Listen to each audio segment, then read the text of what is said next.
नमस्कार. स्वागत आहे आपले N D career academy YouTube चॅनलवरती. आजच्या दिवसाचे काही टॉप चालू घडामोडीचे प्रश्न आहेत, तर ते प्रश्न आपण आजच्या व्हिडिओमध्ये स्पष्टीकरणासह पाहणार आहोत. तरी सर्वांनी अगदी शेवटपर्यंत हा व्हिडिओ पाहायचा आहे. चला तर सुरुवात करूया आजच्या आपल्या चालू घडामोडीच्या व्हिडिओला. प्रश्न क्रमांक 1. PP नंबियार पुरस्काराने डॅश डॅश यांना सन्मानित करण्यात आले आहे. उत्तर आहे ऑप्शन क्रमांक 1 एस सोमनाथ. PP नंबियार पुरस्काराने कोणाला सन्मानित करण्यात आलेलं आहे? एस सोमनाथ यांना. एस सोमनाथ जे आहेत रे सध्या आपल्या इस्रोचे 10व्या क्रमांकाचे अध्यक्ष आहेत. यानंतर आपण जे ऑप्शन दिलेले आहेत तर त्यामध्ये एस उन्नीकृष्णन जे आहेत रे विक्रम साराभाई अंतराळ केंद्राचे संचालक आहेत सध्या. UR राव सॅटेलाईट केंद्राचे संचालक आहेत M शंकरन. इस्रोसाठी उपग्रह बनवण्याची जबाबदारी जी आहे तर ती UR राव सॅटेलाईट केंद्राची आहे आणि म्हणूनच UR राव सॅटेलाईट केंद्र जे आहे तर याला आपण इस्रोचं पॉवर हाऊस म्हणून ओळखतो. यानंतर आपली भारताची चंद्र मोहीम झालेली आहे, नुकतंच पार पडलेली आहे चंद्रयान 3. तर या चंद्रयान 3 मोहिमेचे मोहीम संचालक आहेत मोटमरी श्रीकांत. प्रश्न क्रमांक 2. जगातील तिसरी मोठी अर्थव्यवस्था डॅश डॅश ही बनली आहे. याचं उत्तर आहे ऑप्शन क्रमांक 3 जर्मनी. जगातील तिसरी मोठी अर्थव्यवस्था कोणती बनलेली आहे सध्या? तर जर्मनी. जपानला मागे टाकत जर्मनी जगातील तिसरी मोठी अर्थव्यवस्था बनलेली आहे. जगातील पहिली सर्वात मोठी अर्थव्यवस्था सध्या अमेरिकेची. त्यानंतर दुसऱ्या क्रमांकावरची अर्थव्यवस्था आहे चीनची आणि तिसऱ्या क्रमांकावरची अर्थव्यवस्था बनलेली आहे जपानला मागे टाकून जर्मनीची. म्हणजे जपान सध्या आहे 4थ्या क्रमांकावरती आणि 5व्या क्रमांकावरती अर्थव्यवस्था जगामध्ये आपल्या भारताची. आपल्या भारताची जगात कितव्या क्रमांकाची अर्थव्यवस्था सध्या मोठी? तर 5व्या क्रमांकाची. प्रश्न क्रमांक 3. ओपेकमधून नुकतंच डॅश डॅश हा देश बाहेर पडला आहे. याचं उत्तर आहे ऑप्शन क्रमांक 1 अंगोला. ओपेक या संघटनेमधून नुकतंच कोणता देश बाहेर पडलेला आहे? तर अंगोला नावाचा देश बाहेर पडलेला आहे. अंगोला नावाचा जो देश आहे तर तो ओपेकचा 16 वर्ष सदस्य राहिलेला आहे. त्यानंतर 2024मध्ये हा देश ओपेक या संघटनेमधून बाहेर पडलेला आहे. ओपेकचा फुल फॉर्म होतो the organization of the petroleum exporting countries. ओपेकचं मुख्यालय आहे ऑस्ट्रेलिया देशातील व्हिएन्ना या शहरामध्ये. यानंतर पाहूयात प्रश्न क्रमांक 4.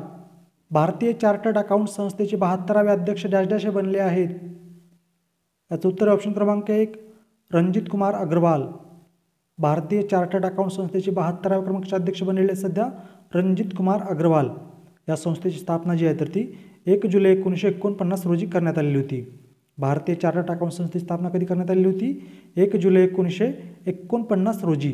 आणि या संस्थेचे यांच्या अगोदरचे म्हणजे 71व्या क्रमांकाचे अध्यक्ष होते अनिकेत एस तलाटी. प्रश्न क्रमांक 5. 17व्या लोकसभेच्या कामकाजादरम्यान डॅश डॅश यांनी सर्वाधिक चर्चेत भाग घेतला आहे.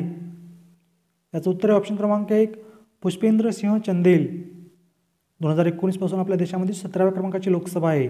तर या 17व्या लोकसभेच्या कामकाजादरम्यान सर्वाधिक चर्चेमध्ये भाग कोण घेतलेला आहे? पुष्पेंद्र सिंह चंदेल यांनी.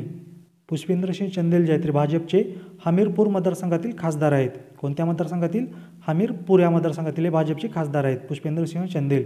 आणि यांनी या 17व्या लोकसभेच्या कामकाजादरम्यान सर्वाधिक म्हणजे 1194 चर्चेमध्ये भाग घेतलेला आहे. किती? 1194. आणि या 17व्या लोकसभेमध्ये 100% उपस्थित असणारे खासदार देखील ते ठरलेले आहेत. यांच्याबरोबरच भाजपचे मोहन मंडवी आणि भागीरथ चौधरी जे आहेत रे देखील या 17व्या लोकसभेमध्ये 100% उपस्थिती असणारे खासदार ठरलेले आहेत. आपल्या महाराष्ट्रामधून सुप्रिया सुळे यांनी सर्वाधिक म्हणजे 248 चर्चेमध्ये भाग घेतलेला आहे. आपल्या महाराष्ट्रातून सर्वाधिक 17व्या लोकसभेच्या चर्चेमध्ये भाग कोण घेतलेला आहे? सुप्रिया सुळे यांनी 248 चर्चेमध्ये त्यांनी भाग घेतलेला आहे. आणि या 17व्या लोकसभेमध्ये अभिनेता सनी देओल जे आहेत, अभिनेता सनी देओल आणि अभिनेता शत्रुघ्न सिन्हा तर यांनी या संसदेच्या बैठकीमध्ये एकाही चर्चेमध्ये भाग घेतलेला नाही. प्रश्न क्रमांक 6. जगातील पहिली एअर टॅक्सी सेवा डॅश डॅश येथे सुरू करण्यात आली आहे. याचं उत्तर ऑप्शन क्रमांक 2 दुबई. जगातील पहिली एअर टॅक्सी सेवा जी आहे तर ती UAE मधील दुबई या ठिकाणी सुरू करण्यात आलेली आहे. प्रश्न क्रमांक 7. जर्मन संशोधकांना डॅश डॅश या समुद्रात सुमारे 1 किलोमीटर लांबीची दगडी भिंत सापडली आहे. याचं उत्तर आहे ऑप्शन क्रमांक 4 बाल्टिक समुद्र. जर्मन संशोधकांना बाल्टिक समुद्रामध्ये सुमारे 1 किलोमीटर लांबीची दगडी भिंत सापडलेली आहे. आता ही जी भिंत सापडलेली आहे बाल्टिक समुद्रामध्ये तर या भिंतीला नाव देण्यात आलेलं आहे ब्लिंकर वॉल. आणि बाल्टिक हा जो समुद्र आहे तर अटलांटिक महासागराचाच एक भाग आहे. बाल्टिक समुद्र कोणत्या महासागराचा एक भाग आहे? तर अटलांटिक महासागराचा एक भाग आहे. प्रश्न क्रमांक 8. देशातील पहिले ऑलिम्पिक भवन डॅश डॅश येथे बांधण्यात येणार आहे. याचं उत्तर आहे ऑप्शन क्रमांक 2 पुणे. आपल्या देशातील पहिले ऑलिम्पिक भवन कोणत्या ठिकाणी बांधण्यात येणार आहे? तर आपल्या महाराष्ट्रातील पुणे या शहरामध्ये, पुण्यामधील म्हाळुंगे बालेवाडी या ठिकाणी हे आपल्या देशातील पहिलं ऑलिम्पिक भवन उभारण्यात येणार आहे. या इमारतीचं भूमिपूजन जे आहे तर ते आपल्या महाराष्ट्राचे उपमुख्यमंत्री आणि पुणे जिल्ह्याचे पालकमंत्री जे आहेत सध्या अजितदादा पवार यांच्या हस्ते करण्यात आलेलं आहे. प्रश्न क्रमांक 9. 20 लाख कोटी रुपयांचे बाजार भांडवल पार करणारी डॅश डॅश ही पहिली भारतीय कंपनी ठरली आहे. उत्तर याचं ऑप्शन क्रमांक 2 रिलायन्स इंडस्ट्रीज. 20 लाख कोटी रुपयांचे बाजार भांडवल पार करणारी आपल्या देशातील पहिली भारतीय कंपनी कोणती ठरलेली आहे तर रिलायन्स इंडस्ट्रीज. यानंतर पाहूयात प्रश्न क्रमांक 10. World government summit 2024 dash dash या देशात पार पडली आहे. याचं उत्तर ऑप्शन क्रमांक 1 UAE. 2024ची वर्ल्ड गव्हर्नमेंट समिट जी आहे ती कोणत्या देशामध्ये पार पडलेली आहे तर UAE या देशामध्ये, UAE देशातील दुबई या ठिकाणी गव्हर्नमेंट समिट पार पडलेली आहे. आणि याच समिटमध्ये आपल्या भारताने सरकारी सेवा सुधारण्यासाठी कृत्रिम बुद्धिमत्तेच्या नाविन्यपूर्ण वापरासाठी 9वा GOTS पुरस्कार देखील जिंकलेला आहे. प्रश्न क्रमांक 11. फिनलंडच्या अध्यक्षपदी डॅश डॅश यांची निवड झाली आहे. याचं उत्तर ऑप्शन क्रमांक 1 अलेक्झांडर स्टब. फिनलंडचे नवीन राष्ट्राध्यक्ष किंवा अध्यक्ष कोण बनलेले आहेत अलेक्झांडर स्टब. यानंतर आपण जे ऑप्शन दिले तर त्यामध्ये कझाकिस्तानचे नवीन पंतप्रधान बनलेले आहेत सध्या ओल्झास बेक्टेनोव. मलेशिया या देशाच्या 17व्या क्रमांकाचे राजा बनलेले आहेत सुलतान इब्राहिम इस्कंदर. आणि येमेन या देशाचे नवीन पंतप्रधान बनलेले आहेत सध्या अली अब्दुल्ला सालेह. प्रश्न क्रमांक 12. केंद्राच्या प्रस्तावित एक राष्ट्र एक निवडणूक ह्या धोरणाविरोधात डॅश डॅश राज्य विधानसभेत ठराव मंजूर केला आहे. याचं उत्तर ऑप्शन क्रमांक 3 तामिळनाडू. आपल्या केंद्र सरकारच्या एक राष्ट्र एक निवडणूक या धोरणाविरोधात कोणत्या राज्य विधानसभेमध्ये ठराव मंजूर करण्यात आलेला आहे तर तामिळनाडू या विधानसभेमध्ये हा ठराव मंजूर करण्यात आलेला आहे. तामिळनाडूचे मुख्यमंत्री आहेत सध्या MK स्टॅलिन. प्रश्न क्रमांक 13. जानेवारी 2024साठी ICC प्लेअर ऑफ द मंथचा पुरस्कार डॅश डॅश यांना मिळाला आहे. याचं उत्तर ऑप्शन क्रमांक 3 पर्याय 1 आणि 2 बरोबर. म्हणजे जानेवारी 2024साठी ICC प्लेअर ऑफ द मंथचा जो पुरस्कार आहे तर तो वेस्ट इंडिजच्या शमर जोसेफ यांना भेटलेला आहे पुरुष कॅटेगरीमध्ये. आणि महिलाच्या कॅटेगरीमध्ये आयर्लंडच्या एमी हंटर यांना देण्यात आलेला आहे. महिला कॅटेगरीमध्ये कोणाला मिळालेला आहे आयर्लंडच्या हमी हंटर यांना. आणि मेल कॅटेगरीमध्ये वेस्ट इंडिजच्या शमर जोसेफ यांना हा पुरस्कार देण्यात आलेला आहे. कोणता जानेवारी 2024चा ICC प्लेअर ऑफ द मंथचा पुरस्कार. प्रश्न क्रमांक 14. ATP challenger Chennai open tennis स्पर्धेचे विजेतेपद डॅश डॅश यांनी पटकावले आहे. याचं उत्तर ऑप्शन क्रमांक 1 सुमित नागल. आपला भारतीय टेनिस खेळाडू जो आहे सुमित नागल यांनी ATP challenger Chennai open tennis स्पर्धेचे विजेतेपद पटकावलेलं आहे. म्हणजे यांनी हे जे विजेतेपद पटकावलेलं आहे तर ते इटलीच्या लुका नार्डी याचा पराभव करून पटकावलेला आहे. अंतिम सामन्यामध्ये आपल्या भारताच्या सुमित नागल यांनी इटलीच्या लुका नार्डी याचा पराभव केलेला आहे आणि ATP challenger Chennai open tennis स्पर्धेचे विजेतेपद पटकावलेलं आहे. प्रश्न क्रमांक 15. दादासाहेब फाळके पुरस्काराची रक्कम 10 लाख रुपयावरून डॅश डॅश लाख करण्यात आली आहे. याचं उत्तर ऑप्शन क्रमांक 2 15 लाख रुपये. दादासाहेब फाळके पुरस्काराची रक्कम जी होती अगोदर 10 लाख रुपये तर ती वाढून आता सध्या किती करण्यात आलेली आहे 15 लाख रुपये करण्यात आलेले आहे. दादासाहेब फाळके हा जो पुरस्कार आहे तर आपल्या भारत सरकारतर्फे देण्यात येणारा दरवर्षी भारतीय सिनेमामधील सर्वोच्च पुरस्कार आहे. या पुरस्काराची सुरुवात 1969 साली करण्यात आली होती. आणि मला तुम्ही कमेंटमध्ये सांगायचं आहे पहिल्या क्रमांकाचा दादासाहेब फाळके पुरस्कार जो आहे तर तो कोणाला देण्यात आलेला होता. आपण काही दिवसापूर्वीच बघितलेलं आहे बघा महाराष्ट्र भूषण हा जो पुरस्कार आहे तर या पुरस्काराची रक्कम देखील वाढवण्यात आलेली आहे.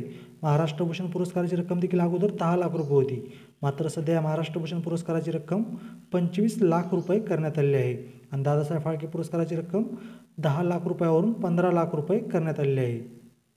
प्रश्न क्रमांक 16. आंतरराष्ट्रीय डार्विन दिवस डॅश डॅश रोजी साजरा करण्यात आला आहे. याचं उत्तर ऑप्शन क्रमांक 3 12 फेब्रुवारी. 12 फेब्रुवारी हा जो दिवस आहे तर हा दिवस दरवर्षी आंतरराष्ट्रीय डार्विन दिन म्हणून साजरा केला जातो. प्रश्न क्रमांक 17. आंतरराष्ट्रीय एकदिवसीय क्रिकेटमध्ये द्विशतक झळकावणारा पतुम निशंका हा डॅश डॅश आंतरराष्ट्रीय खेळाडू ठरला आहे. याचं उत्तर ऑप्शन क्रमांक 4 10वा. आंतरराष्ट्रीय एकदिवसीय क्रिकेटमध्ये द्विशतक करणारा पतुम निशंका हा कितवा आंतरराष्ट्रीय क्रिकेटपटू ठरलेला आहे तर 10वा. आणि श्रीलंका या देशाचा हा पहिलाच आंतरराष्ट्रीय क्रिकेटपटू ठरलेला आहे 200 धावा काढणारा एकदिवसीय क्रिकेटमध्ये. आपल्या भारताकडून वन डेमध्ये द्विशतक मारणारा पहिला खेळाडू ठरलेला होता सचिन तेंडुलकर. प्रश्न क्रमांक 18. डॅश डॅश राज्य मंत्रिमंडळाने जादूटोणा विरोधी कायद्याला मंजुरी दिली आहे? याचं उत्तर आहे ऑप्शन क्रमांक 3 आसाम. आसाम राज्याच्या मंत्रिमंडळाने जादूटोणा विरोधी कायद्याला नुकतंच मंजुरी दिलेली आहे. आसाम राज्याची राजधानी आहे दिसपूर. मात्र आसाम राज्यातील सर्वात मोठं शहर आहे गुवाहाटी. आसाम राज्याची राजधानी कोणती आहे? दिसपूर. आणि आसाम राज्यातील सर्वात मोठं शहर आहे गुवाहाटी. आसाम राज्याचे सध्या 15व्या क्रमांकाचे मुख्यमंत्री आहेत हिमंता बिस्वा शर्मा आणि राज्यपाल आहेत गुलाबचंद कटारिया.